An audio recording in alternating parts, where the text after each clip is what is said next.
Coming up, the baby girl abandoned in a park who was found by an Alsatian that refused to leave her side. The 700-year-old sheet music discovered in a council clear-out. And time to check your tickets. You could be sitting on £1 million a month. Details at 6. Coming up, the baby girl abandoned in a park yesterday was found by an Alsatian that refused to leave her side. Details next.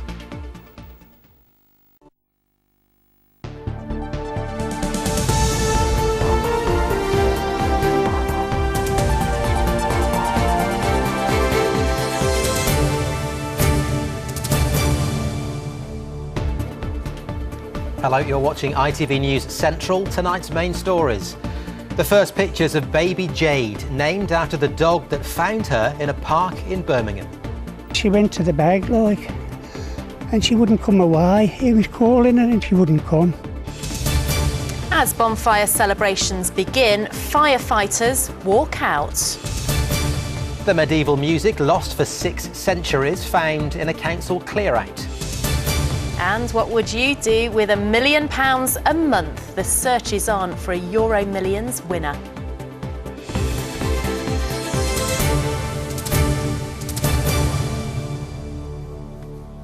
Good evening.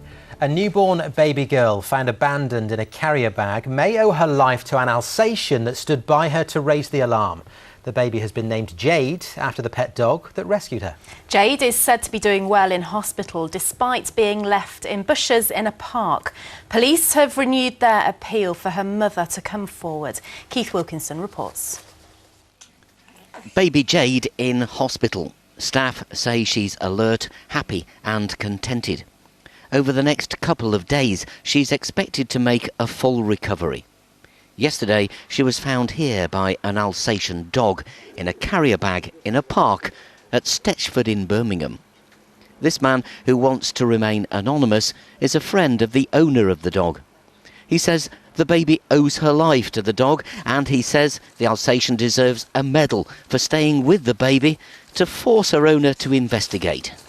As he comes in the park, he loses it, and she's ever so good.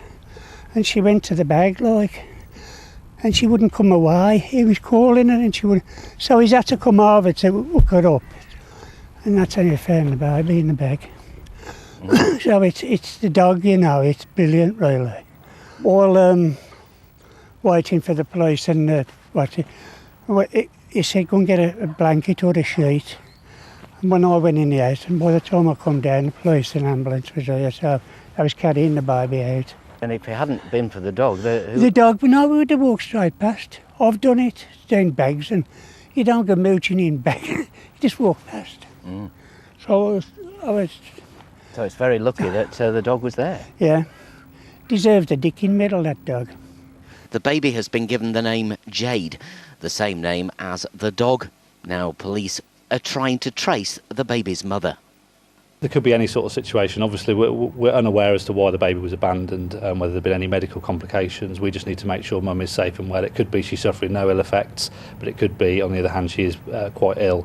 We need to make sure she gets the medical attention she needs. So my plea to her would be to go to a hospital, go with your friends, or if you feel you can't tell anyone, please make contact with us and we will get you the support you need. Jade, who weighs 6 pounds, was wrapped in a towel, but in the cold and wet weather, who knows what might have happened if the dog hadn't found her and refused to leave her side. Keith Wilkinson, ITV News. A couple in Birmingham who believe their daughter was murdered in Ibiza have welcomed a coroner's decision to halt an inquest while the police reinvestigate. It was originally thought Rachel Turner killed herself after she fell 2 stories from a balcony on the Balearic Island in 2007. Her parents have always thought her death was not suicide. They've spent nearly £80,000 on their own investigation. And this week a coroner said the evidence they've uncovered calls for a new investigation. Callum Watkinson reports. It's known as a clubber's paradise, but Rachel Turner's Ibiza trip in 2007 ended in tragedy when she fell early one morning from the 2nd floor of an apartment block, suffering a fatal head injury. Her parents were told she had jumped. I couldn't believe it. She would not have done that. The idea wouldn't have entered her head. Rachel was still alive when she was flown home but died in hospital in Birmingham. Her family started to question her apparent suicide when friends from Ibiza got in touch shortly after her death. Approximately 1 week after that, a number of Rachel's friends expressed grave concerns about the way that Rachel had died. At the request of a coroner, West Midlands Police investigated, but the family weren't happy with their conclusions. It was a really poor investigation. They gave me every excuse under the sun why they couldn't investigate properly, and those were their terms. They said that they had insufficient funds, which I thought was deplorable. They were not prepared to unlock Rachel's Ibiza phone. That phone was eventually unlocked as part of an investigation funded by the Turners themselves, revealing that calls and text messages were deleted after Rachel fell. That evidence was presented to another coroner in Birmingham this week, along with evidence a pathologist said was inconsistent with suicide. Dr. David Rouse told the court that Rachel's fingers were bruised and her fingernails broken, as though she had been struggling to prevent herself from falling. The man in charge of the original police investigation was also here. He said that presented with the Turners' new evidence, he would have re-investigated. It was at that point the coroner stopped the inquest and said that the police should do just that. It was an amazing feeling, and I have to say that I have some renewed faith in the legal system. I don't have any problems with the West Midlands Police. I think they do a good job. What does concern me is the fact that I think my family have been shortchanged. Shortchanged and almost £80,000 out of pocket after funding their own inquiry. West Midlands Police say they will refer the concerns raised by the Turners back to the Spanish authorities. It's for them to decide what happens next. Callum Watkinson, ITV News. Police say they've received a number of reported sightings across South Warwickshire of a convicted child killer who escaped prison. Officers are continuing to search for Alan Giles from Oldbury, who was jailed for life 16 years ago for the murder of 16-year-old Kevin Ricketts. He left HMP Teale in Redditch on foot on Monday morning. Now, in about 20 minutes, firefighters in the Midlands will be walking out on strike as their bitter dispute with the government continues over their pensions. Lucy has more for us. Lucy. Thanks, Matt. Well, the latest strike comes as people across the region are holding events in the run-up to Bonfire Night and Diwali Day. Officials said the government and fire employers had failed to offer any firm guarantees on jobs or pensions because of changes to the pension age from 55 to 60. Some events have been cancelled, with people responding to calls by the Fire Brigade Union to put off any fireworks displays. Firefighters will return to work at 11 o'clock tonight, but will walk out again on Monday morning for 2 hours from 6 a.m, the day before Bonfire Night. But the Fire Brigade Union says the public shouldn't be concerned. Our dispute isn't with the public, at the end of the day our dispute is with the government, and we had that in the back of our minds as well. That's why we've deliberately avoided Saturdays when we know when most people will be attending either public or family bonfire events. We deliberately avoided those Saturdays for that very reason. But many events will of course take place during the strike, so if there is a fire, how will the crews cope? Here are the thoughts of the teams in Leicestershire. Tonight we will have around about 25% of our normal operational capability available. So instead of 30 fire engines, we'll have 7 or 8 fire engines available throughout the period of the strike action. But it's mixed feelings from people on the streets of the Midlands today. Did they purposely choose this weekend knowing that they'd be kind of needed, which is maybe a little bit irresponsible? Doesn't really seem fair to say, well, you can't go on strike because you're a firefighter. Potentially dangerous, yeah. If a bonfire gets out of hand. Possibly something like run by a family where they've maybe not got the facilities in there to control something such as an out-of-control fire. The firemen have got the cause, haven't they? But it's just the wrong time of the year to do it. So many people concerned about the timing of the strike. No doubt there are plenty of you across the region who will be holding or attending bonfire and Diwali events. Here are a few tips from the experts so we can all stay safe. If you're planning to have a firework display at home, the best thing you can do is to brush up on the firework code, because that will ensure that you have read the advice relating to, for example, if you're buying fireworks for your garden, that they are the right size for the size of your garden, as well as ensuring that you have bought your fireworks from a reputable retailer and that they carry the CE mark or British Standard mark. Well, the government say the strike action is completely unnecessary. The Fire Minister Brandon Lewis said the public will be baffled by the FBU's course of action when they hear that the deal being offered to firefighters gives them one of the most generous pension schemes in all the public sector. But the union says those figures are a myth. And there's more on our website, itv.com/central, including the firework code too. Matt, back to you. Lucy, thank you. Now, still to come here on ITV News Central, the search for the Euro Millions winner entitled to £1 million a month for a year. And the big bonfire weekend is ahead of us, but is it going to go off with a big bang or a quiet whimper? I'll tell you all the forecast details later on.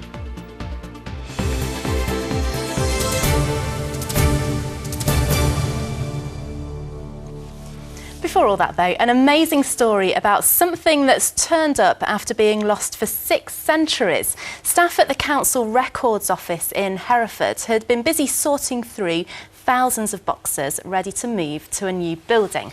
But during the stock check, archivists found something extremely rare. They had no idea it was even there because since the 15th century, it's been treated as rubbish. Chris Halpin went to find out more.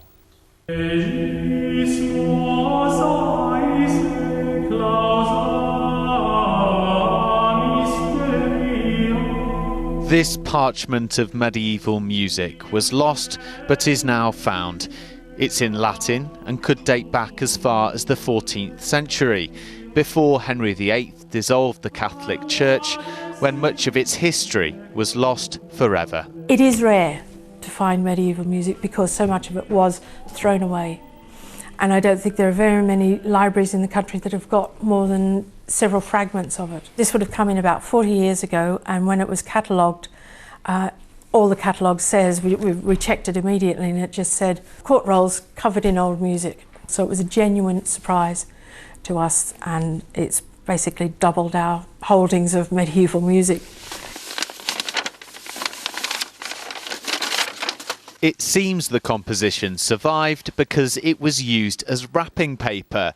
Seen as old-fashioned after the monasteries were destroyed, it was used to protect seemingly more important documents for Goodrich Castle, which then ended up here in the Herefordshire County Record Office. Well, it was during a mammoth stock check inside this archive when the parchment of music was found. There are 17,500 boxes in here. That's around 1 million documents. But this one in particular has caused a great deal of excitement. It's a valuable piece of evidence of the way in which life in Herefordshire in particular has changed over the years, and without the direct evidence that archives provide us, we're not going to be able to see how we've reached the point where we are today. Much is still mysterious about this lost medieval melody, and it's hoped the monks at Belmont Abbey could have some answers.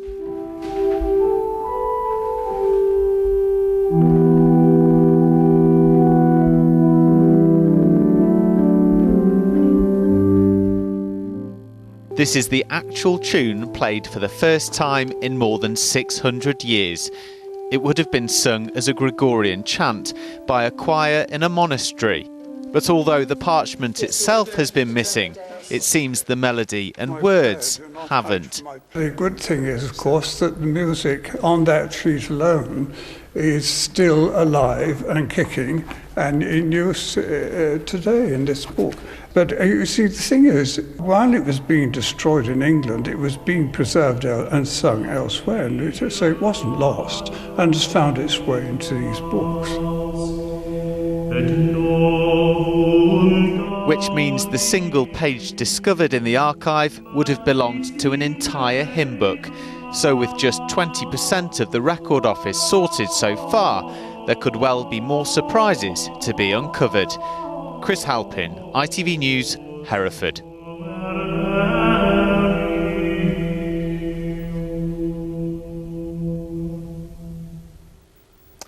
story. What a find. I had a set of car keys just like that. Haven't turned up for months. I reckon in 600 years' time, somebody will find them. Right then, the national and international news is just a few moments away, so let's see what's coming up with Natasha Kaplinsky.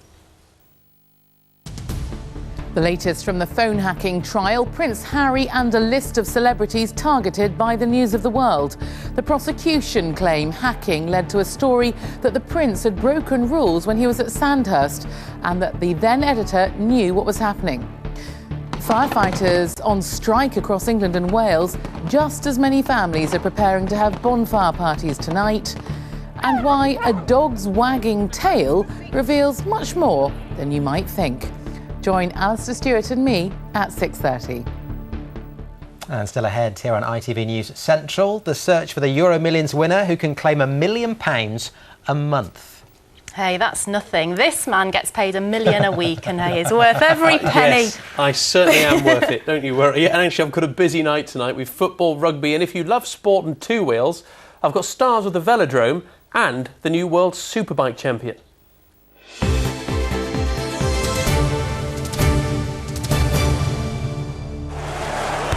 ITV Central Sports Report, sponsored by WeWantAnyCar.com, the Cash for Cars website.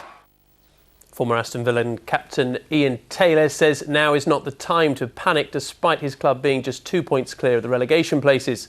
Villa, who held an open training session for fans earlier this week, have only won once in the Premier League at home this season. That was a shock victory over Manchester City. But despite back-to-back home defeats ahead of their trip to West Ham, Teale is advising fans to remain calm.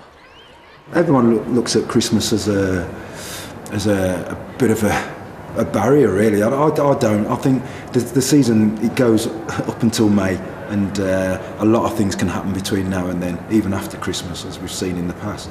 So I wouldn't be panicking too much right now. Well, rugby and both of our top-flight clubs are looking to bounce back from defeat in the Premiership last weekend. Worcester are still without a win all season and were humbled 40 points to 6 by Exeter last week and conceded no less than 6 tries. Tonight they have a tough home tie with Bath. Meanwhile, Leicester Tigers, who so often lead the Premiership at this stage, have struggled to find their usual dominance and lost at London Wasps last Sunday. Tomorrow they're at home to Harlequins with many players away on international duty, but even so, they know they must improve. Every time you lose, the next game becomes doubly important, and the pressure becomes, comes on me and the team to get the points. But we obviously Quins at home, 5:30 on Saturday. We need to get that win. You get that win, it will cement us in and around that top 4 or 5, and we just have to make sure that we do that. Now is the time for me to kind of step up and show a bit of leadership. Obviously we've got players away, like you said. We've got a lot of old heads and experience, and it's our responsibility to kind of guide the other guys with maybe less game time, less experience through. Yeah, and yes, those three have got beards because it's Movember. Now, most of us remember the glory days of motorcycling when Barry Sheene was a household name. Well, we now have a new star of the bike. World Superbikes has a new champion, and for Tom Sykes, it's the fulfilment of a lifelong ambition, as James Clark reports. Take a bow! Tom Sykes, you are World Superbike Champion of 2013! The moment Tom Sykes had been working towards since first stepping onto a bike as a young boy. I went over the line and straight away my body went into shutdown, shaking uncontrollably, and I had to pull the bike up to one side, and just get a moment to kind of stop shaking. But yeah, there were some tears of joy underneath my shark helmet, and it was very difficult to describe, but magical, I think. It could have been so different. Tom broke his wrist on the eve of the season, a setback indeed, but one he was determined to overcome after coming so close to winning the world crown last year, finishing just half a point behind winner Max Biaggi. Some critics last year said it was my best chance and also Kawasaki's best chance of the title gone. And, that put a little bit more motivation, a little bit more, coal on the engines. And this year we've managed to prove them wrong. Tom now lives in Leamington Spa in Warwickshire with his wife Amy. The couple are expecting their first child this month, so there's no rest for the world champion. Very much looking forward to it. It's come at the best part of my life. I'm 28 and, things are starting to happen, and it's so much looking forward to it. It should be a great winter. It's been quite a year for Tom Sykes, but his biggest challenge is still yet to come. James Clark, ITV News.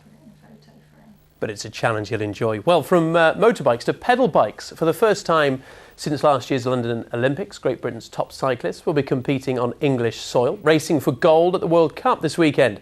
Among those in action, a trio of athletes from the Midlands, and many more could follow in their footsteps thanks to an exciting new project. British cycling is riding the crest of a wave after a surge in popularity and public interest in the wake of a gold rush in recent years. This well-oiled machine, though, keeps turning full circle to keep on winning and is hurtling towards even more success in the coming days. But after the glittering success of the old guard and the retirements of the likes of Sir Chris Hoy and Victoria Pendleton, do the new breed feel the pressure? Jess Varnish, who's from Bromsgrove, had to bounce back after disqualification from her one chance of a medal at London 2012. She is ready for the challenge. You know, there's plenty of Olympic champions still in the team, so we're all looking forward to it. And I mean, within the team, we don't really feel a lot of pressure, but I'm sure outside there is a bit of pressure on us. Also carrying the flag for Great Britain at the Cycling World Cup in Manchester, Kiana Mardy, who's from Stoke, and Andy Tennant from Wolverhampton. We'd love to come here, win a gold medal in front of the home crowd and high-five them and be really happy. You know, there's no guarantee of that, unfortunately. With the sort of calibre of riders that are in the group, you're always looking to an Olympic champion or a world champion, and it just spurs you on, and it shows you that if you work hard and you're dedicated, the results are sort of very sort of realistic and achievable if you get everything right. Cycling's performance programme has reaped its rewards in recent years. But despite this current talent pool, the Midlands hasn't had a top-class facility to go hand-in-hand with the success of its riders until now. A new velodrome is set to be unveiled on Pride Park in Derby by October next year. And Sir Dave Brailsford, who's from Derbyshire, is British cycling's supremo and is very proud of the new facility. I think the catchment area for this velodrome will reach right down into Birmingham, you know, across obviously into Nottingham and Nottinghamshire. But I think the actual, like I say, the clubs that already exist and the amount of enthusiasm there is for track cycling in the Midlands is just going to be all attracted into Derby, and it's just hugely exciting. Fingers and in fact everything crossed that our athletes ride high this weekend, with Derby's velodrome paving the way for future generations to match their success.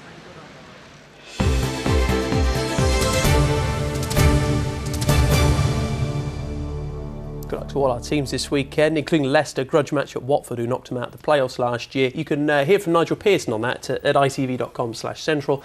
And Lucy said, and now I know what that building is. When we're talking about the velodrome. Yes, I drove past it at the weekend. It's huge. I like to bring a little bit of something. Yeah, thank you very much. Every day school day with you. Now then, one of the world's first ever steam train tunnels, which lies beneath Leicester's streets, is being opened for visitors to explore. When it was built back in 1832, the Glenfield Tunnel in Leicestershire was the longest railway tunnel in the world. But after eventually closing in the late 1960s, the mile-long structure soon fell into disrepair, but now, thanks to a big restoration programme, visitors can once again get a taste of the golden age of steam as part of a guided tour. I had hoped to see the tunnel when it was open for the Heritage Days, and it is obviously one of the most interesting historical aspects of Glenfield. So far, we've had something like 200 people through, and as far as I know, they've all enjoyed it. They've all come in, and I think they've all got out. Now, if you played the Euro Millions recently and just haven't got around to checking your ticket, you may be missing out on a little bit of a windfall. By a bit, we mean £12 million. That's how much a lucky ticket holder from the Ladywood area of Birmingham can cash in on.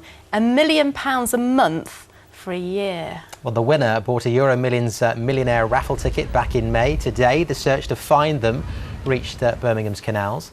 They haven't got long to dig around for the life-changing ticket either. Wednesday, the 27th of November, is the deadline. Well, two of the people you may have just spotted in those pictures there are Paula Marie Kibler from Sutton Coldfield, who won just under £2.2 million last year.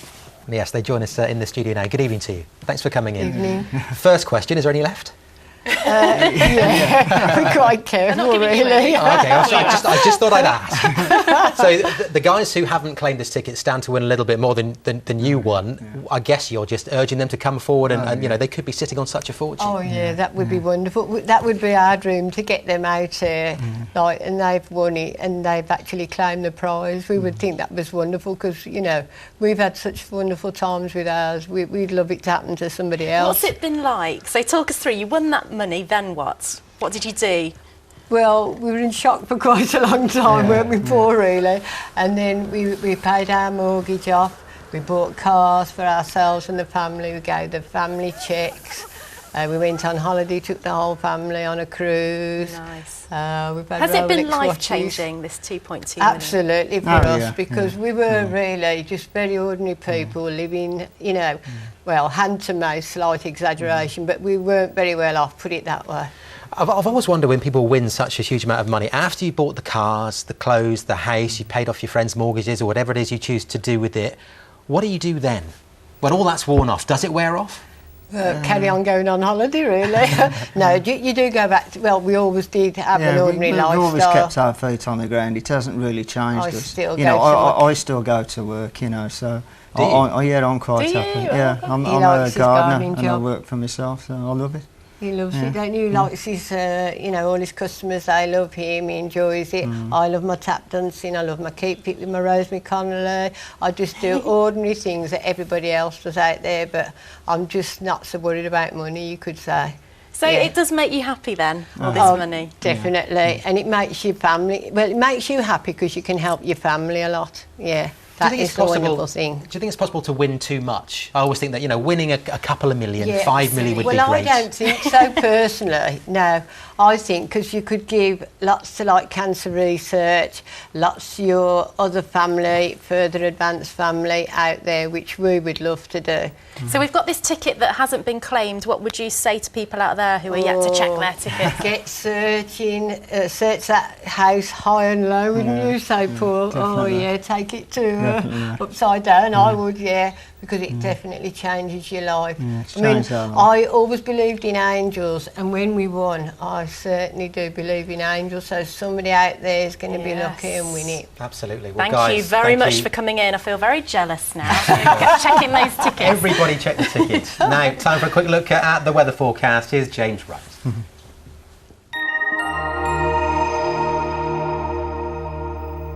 It could be cool in Birmingham, but somewhere in the world, the sun is shining.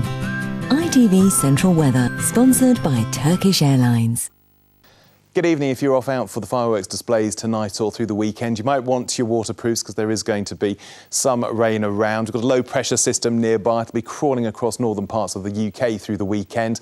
First front really just bringing a few showers through tomorrow afternoon, but as you can see, more showers in behind it ahead of this system that'll be coming through during the early part of next week. Back to tonight, well, the rain from today is starting to pull away to the east, some clear spells in behind it, and those clear spells allowing the temperatures to dip away quite quickly down to around 5 degrees Celsius, maybe a touch lower out in the countryside. And then tomorrow morning, a bright start to the day, fair bit of cloud around, showers starting to show their hand from the west during the latter part of the morning, then becoming more widespread as we get into the afternoon. One or two of those may well be rather heavy, and bearing in mind that the ground is pretty saturated, it won't take much to see a bit of localised flooding. Highs of 11 or 12 degrees Celsius, a bit blustery out there, and it'll be blustery too on Sunday with more showers coming through ahead of a chilly start to next week. At least it'll be a dry and bright one. More wet and windies heading our way for Tuesday. Have a great weekend. See you soon.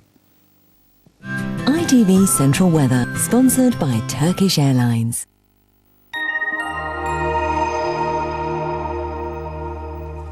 Well, a reminder now of tonight's headlines on ITV News Central. A newborn baby girl found abandoned in a carrier bag may owe her life to an Alsatian that stood by her to raise the alarm. The baby has been named Jade after the pet dog who rescued her. A couple in Birmingham who believe their daughter was murdered in Ibiza have welcomed a coroner's decision to halt an inquest while police reinvestigate. It was originally thought Rachel Turner killed herself after she fell from a balcony on the Balearic Island in 2007. And firefighters in the Midlands are now officially on strike as their bitter dispute with the government continues over their pensions. It comes ahead of a busy weekend of bonfire and Diwali events. And there is more on our website as ever, including the Super Scrabbler. Teacher Paul Allen has taken the humble board game to a whole new level. This weekend he's taking part in the National Scrabble Final. Find out his Scrabble secrets and how he gets on at itv.com/central. I am logging on as we speak. Love a bit of Scrabble. Do you? Yes, I'm still thinking about that lottery ticket. I haven't really moved on to the Scrabble, if I'm honest. Hey, it's the weekend. It is. Yeah, whatever you're up to, have a good one. Check your lottery tickets. Yes, We'll and see you stay next safe week. doing those firework things. Have a great weekend. Bye-bye. Goodbye for now.